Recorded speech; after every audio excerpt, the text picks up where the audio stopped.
আসসালামু আলাইকুম। এখন শুনবেন রাত ৩:৩৩ সংবাদ। খবর পড়ছি আমি মোহাম্মদ আব্দুল কুদ্দুসের বাপ জব্বর।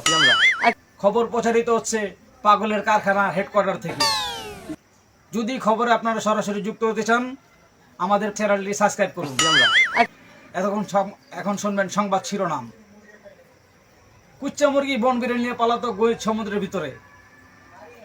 কুষ্টিয়ার মিরিক ধর ভিতরে চাউলের খনি পাওয়া গেছে। আরিসা ফেরিঘাটে বাস অ্যাক্সিডেন্টে মাসি মারা গেছে। খেলার খবর ফুটবল, সবশেষে ক্রিকেট।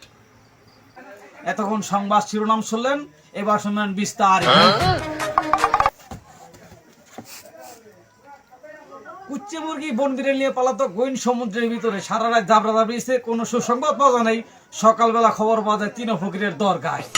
খবরে জানা গেছে বন বিড়াল কোনো ক্ষয়ক্ষতি নেই, কুচ্চি মুরগির পেটটা একটু ফুলে ফুলে রয়েছে। কুষ্টিয়ার মিরিক ধর ভিতরে চাউলের খনি পাওয়া গেছে।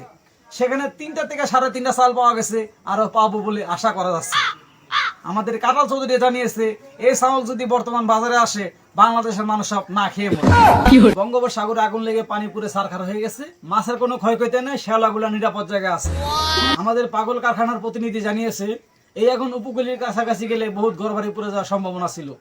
তাই এই আগুন নিবানোর জন্য আমাদের পাগলা কারখানার চ্যানেলের পক্ষ থেকে 10 বস্তা কেরোসিন ও 14 বস্তা পেট্রোল পাঠানো হয়েছে। খবরে জানা গেছে যদি আরো পেট্রোল কেরোসিন লাগে তা সেটা আমাদের পাগলা কারখানার কোম্পানি দিতে বাধ্য থাকিবে। আমরা জানি এখন বর্তমানে মাছের অভাব অনটন বেশি। এর মূল কারণ হলো বঙ্গোপসাগরের উপর দিয়ে এক মায়াবরী জাহাজ যাইতেছিল। এক কাইক্কা মাসে তাদের ধাক্কা খেয়া মায়াবরী জাহাজ ভাঙ্গা ছারখার হয়ে গেছে। খবরে জানা যায় জাহাজের ভিতরে যত মায়াবরী ছিল সব মাছ যে খাইয়া মাছের সন্তানালি বন্ধ হয়ে গেছে। এর জন্য মাছেও বাস্তা দিতে পারে না। বর্তমানে বাংলাদেশে মাছের অভাব অনটন একটু বেশি দেখা যায়। সব শেষ খেলার খবর। চাচা ভাতিজা চান্দে উঠিয়ে করেছে ফুটবল টুর্নামেন্ট। সত্য গোলদাতা গরু, ম্যান অফ দ্য ম্যাচ খাসি, বল মাঠের মাঝখানে রেফারির বাঁশি।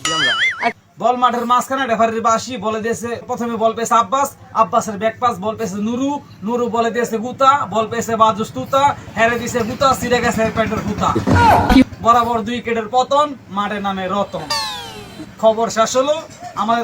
আমাদের পরবর্তী খবর দেখবেন কালকা সকাল 9:30টায়। আল্লাহ হাফেজ।